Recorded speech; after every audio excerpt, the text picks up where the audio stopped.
L'Église catholique poursuit l'avancement du processus de béatification de la servante de Dieu Marie de la Trinité. Ces derniers jours, son Excellence Monseigneur Milton Jr., évêque de Barretos au Brésil, s'est rendu à Jérusalem afin d'apporter son témoignage en faveur de sa cause. À l'occasion de la mémoire de Saint Jean Bosco, une messe solennelle a été célébrée à Jérusalem, au collège de Ratisbonne, présidée par l'évêque de Chypre, Monseigneur Bruno Variano. Sur le mont des Béatitudes, le cardinal Pier Battista Pizzaballa, patriarche latin de Jérusalem, a présidé la célébration de la fête des Béatitudes, en présence d'un nombre important de fidèles et de pèlerins.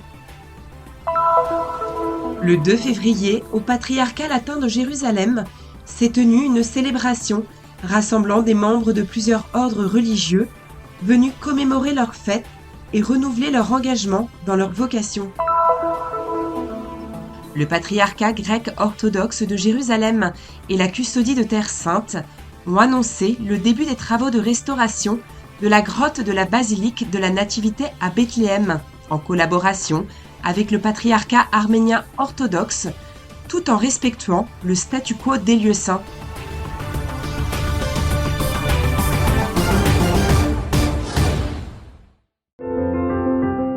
Marie de la Trinité est née et a passé une grande partie de sa vie dans le calvinisme. À l'âge adulte, une rencontre décisive avec Jésus dans l'Eucharistie a marqué un tournant. Elle a reçu le baptême et s'est engagée sur le chemin de la foi catholique. Fidèle à cette expérience fondatrice, elle a consacré sa vie à Dieu chez les Clarisses, à Jérusalem, où elle n'a vécu que 4 années, suffisantes toutefois pour faire mûrir sa foi et en faire une figure exemplaire à suivre.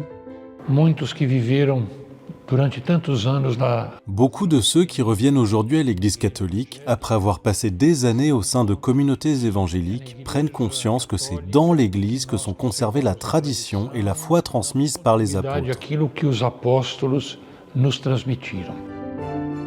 La spiritualité de Marie de la Trinité était marquée par ce que l'on appelle des locutions intérieures, une écoute intime de la voix de Dieu au plus profond du cœur, toujours en profonde harmonie avec l'Évangile. Ce n'est pas quelque chose qu'une personne fabrique par elle-même, c'est un don du Seigneur, vécu dans la fidélité à sa parole. Ces écrits, rassemblés dans les colloques, continuent de toucher de nombreuses personnes et d'éveiller le désir d'une rencontre plus profonde avec Dieu. Quando nós procuramos ler Maria da Trindade, a gente vai se dando conta de que o Senhor está próximo de nós. Marie de la Trinité nous rappelle que le Seigneur est proche. Il suffit de rester en silence quelques minutes par jour pour nous tenir devant lui et l'écouter. Diante dele em silêncio e nós podemos ouvi-lo. Monseigneur Milton s'est rendu à Jérusalem pendant près d'une semaine, invité par les frères franciscains à témoigner en faveur de la cause de béatification. Il a également pu célébrer dans les lieux saints et vivre l'expérience du pèlerinage. Quero agradecer de coração aos padres, à comunidade que me acolheu. Je souhaite exprimer ma plus sincère gratitude aux frères et à la communauté qui m'ont accueilli, en particulier le Père Ulysse, vice-postulateur de la cause de béatification. Ils m'ont accueilli comme un frère, me permettant de vivre avec eux durant ces jours. La Terre Sainte est une expérience unique, quelque chose que nous ne sommes pas capables de décrire. Je vous adresse à tous mon affection et mes remerciements pour votre attention et nous resterons unis dans la prière. A todos vocês, meu obrigado pela atenção de vocês e estaremos unidos na oração. À l'occasion du centenaire de la conversion de Sœur Marie de la Trinité, une journée d'études avec conférences et témoignages intitulée « Une lumière dans la nuit » se tiendra samedi 14 février au couvent de Saint-Sauveur. L'événement sera diffusé en direct sur la chaîne YouTube du Christian Media Center.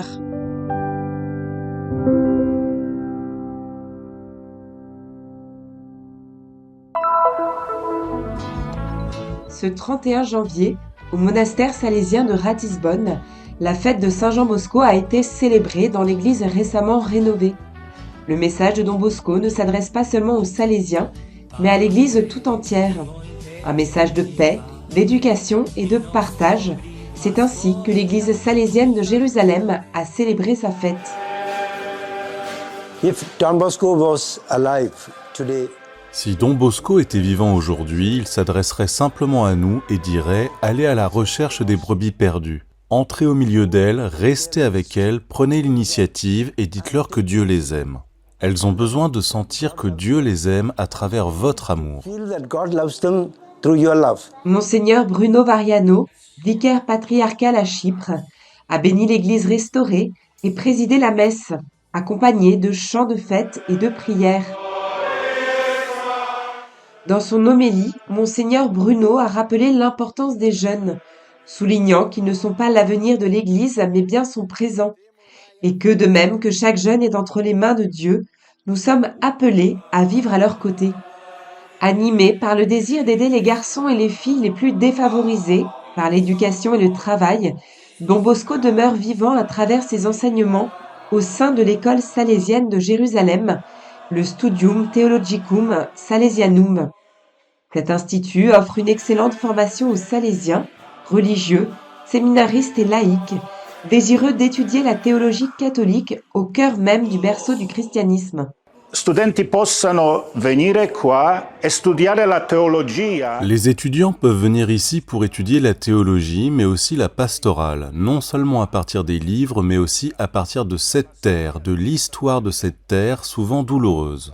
Après avoir étudié ici pendant 4 ans, ils retournent dans leur province où ils peuvent travailler avec les jeunes et transmettre le meilleur de ce qu'ils ont appris ici à Jérusalem dans leur propre province. Vive Don Bosco! Il suo meglio che hanno imparato qui a Gerusalemme nelle sue varie province. Viva Don Bosco, viva! À l'occasion de la célébration et du déjeuner, les Salésiens ont accueilli des chrétiens locaux et internationaux, ainsi que des frères, des sœurs et des fidèles venus du monde entier. Nous faisons partie de la communauté philippine de Jérusalem, l'une des plus importantes de la ville, connue sous le nom de Good Shepherd Filipino Community. Nous sommes toujours ici pour soutenir et célébrer aux côtés des Salésiens. Le vœu exprimé en ces jours est que Don Bosco, par son exemple, continue d'encourager les jeunes et ceux qui les accompagnent dans leur éducation à œuvrer pour la paix. Vive Don Bosco!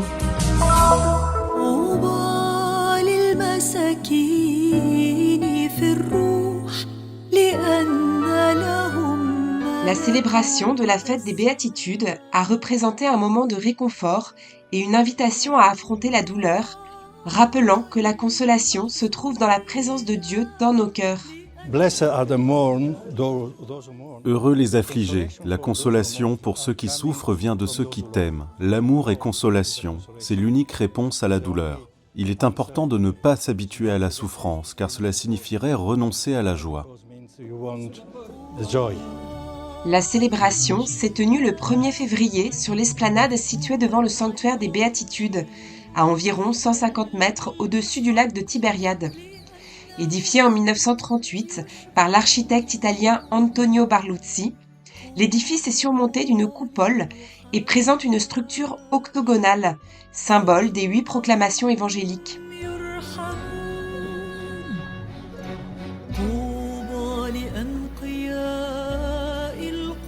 La Sainte Messe a rassemblé de nombreux évêques et prêtres en présence de membres du corps diplomatique, ainsi que des pèlerins et des fidèles venus de Nazareth et des villages de Galilée, réunis pour réaffirmer leur engagement envers les valeurs spirituelles et humaines exprimées dans le discours du Christ sur la montagne.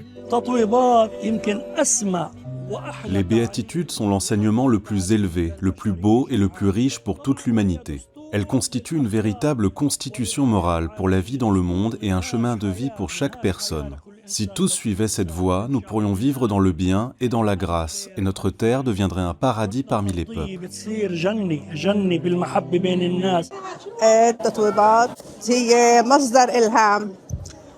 Les béatitudes sont pour nous une source d'inspiration pour savoir comment nous comporter avec les autres, surtout face à l'éclatement de la famille, aux problèmes, aux guerres et aux injustices.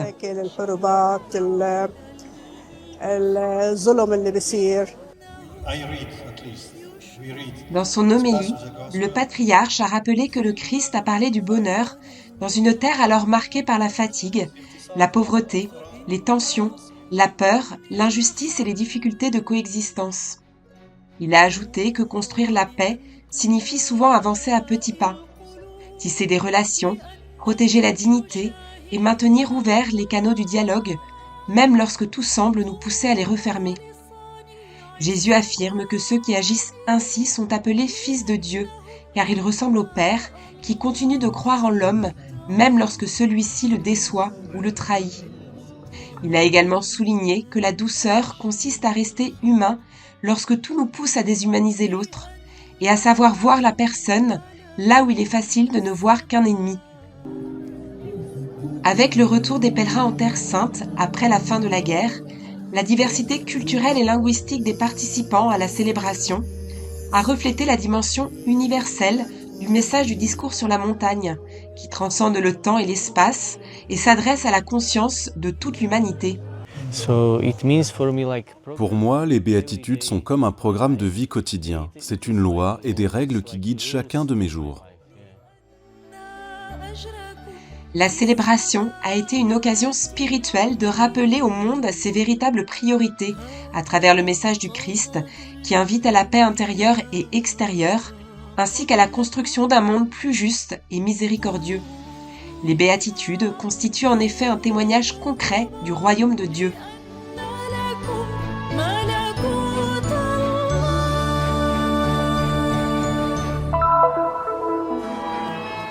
Le 2 février, comme chaque année, a été célébrée la fête de la présentation du Seigneur. Les consacrés de Terre Sainte se sont retrouvés à Jérusalem pour se souvenir et prier ensemble pour ceux qui ont choisi la vie religieuse au sein de l'Église. Leur présence fait partie intégrante de la société, insérée dans le tissu local et étroitement liée aux familles, aux fidèles et aux pèlerins. Dans l'église de Terre Sainte, les religieux sont très nombreux, bien plus que le nombre réel de chrétiens ou de personnes dans le besoin. Une grande partie des activités de l'église, qu'il s'agisse de l'éducation, de la santé, de la formation ou encore du soin des personnes en situation de handicap, sont assurées par les sœurs et les frères présents sur place, sans parler de leur rôle dans l'accueil des pèlerins et la gestion des sanctuaires. Per non parlare poi della presenza e dell'accoglienza dei pellegrini nei santuari. Sa béatitude, le cardinal Pier Battista Pizzaballa a présidé la messe à la cathédrale du patriarcat latin de Jérusalem, en présence d'hommes et de femmes consacrés, issus de différents ordres religieux au service de l'Église. Partage, foi, rencontre et dialogue, voilà les mots qui résonnent dans les paroisses et les villes où frères et sœurs consacrés exercent leur mission. Mi chiamo Scolastica. Je m'appelle Scolastique et je viens d'un petit village d'En Harik où nous sommes présentes depuis plus de 30 ans. Nous sommes très heureuses d'être ici en Terre Sainte comme un signe de solidarité envers ces peuples qui traversent une période de grande souffrance et de difficultés. C'est une présence très humble, sans rien de particulier, aucune œuvre notable, mais c'est une présence sur laquelle ils savent qu'ils peuvent compter, surtout sur le plan spirituel, tout en apportant parfois un petit soutien matériel. Sulla quale loro sanno di poter contare, soprattutto sul piano spirituale, ma anche insomma qualche piccolo aiuto così materiale.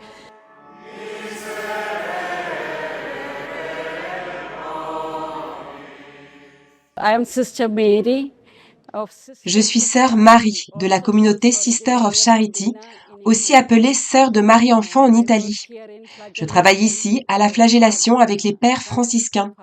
Nous nous occupons de leur cuisine, de leur chapelle et des pèlerins qui viennent nous rendre visite.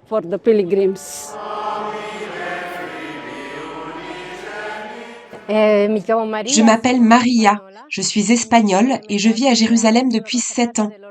Je suis consacrée à l'Ordo Virginum. Nous sommes consacrés, notre consécration se fait dans l'église locale, donc dans le diocèse. Notre supérieur est l'évêque. Nous n'avons pas de communauté, chacune vit seule, mais nous vivons toutes comme sel, lumière et levain au milieu des personnes dans le monde.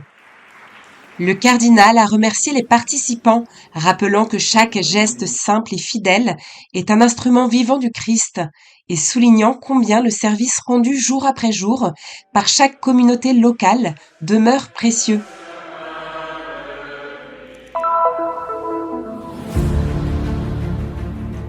Le patriarcat grec-orthodoxe de Jérusalem et la custodie de Terre Sainte ont annoncé le lancement des travaux de restauration de la grotte de la Nativité dans la basilique de la Nativité à Bethléem. Cette opération se déroule en collaboration fraternelle avec le patriarcat arménien orthodoxe et sous le patronage de la présidence de l'État de Palestine, conformément à un décret présidentiel émis par le président Mahmoud Abbas pour la restauration de la grotte en 2024, tout en respectant le statu quo historique en vigueur sur les lieux saints. Cette intervention s'inscrit dans l'achèvement du vaste programme de restauration engagé à la basilique de la Nativité depuis 2013. Des travaux qui ne sauraient être considérés comme pleinement aboutis sans la restauration de la grotte elle-même, cœur spirituel et historique de l'ensemble de l'Église. La grotte de la Nativité se trouve en effet dans un état structurel et artistique préoccupant en raison de l'usure du temps, de l'humidité et de l'afflux constant de pèlerins et de fidèles, faisant de cette restauration une nécessité urgente afin de garantir la sécurité du site et d'en préserver la sacralité et la continuité. La commission chargée de la restauration de la grotte de la Nativité est présidée par Kholoud Daibes, membre du comité présidentiel palestinien pour les affaires des églises. Celle-ci a réaffirmé son plein engagement en faveur de la préservation de la sacralité de la grotte et de sa valeur spirituelle, humaine et culturelle, tout en veillant à ce que les travaux de restauration bénéficient également aux pèlerins et aux visiteurs. La fin des travaux est prévue pour le mois d'août de l'année en cours.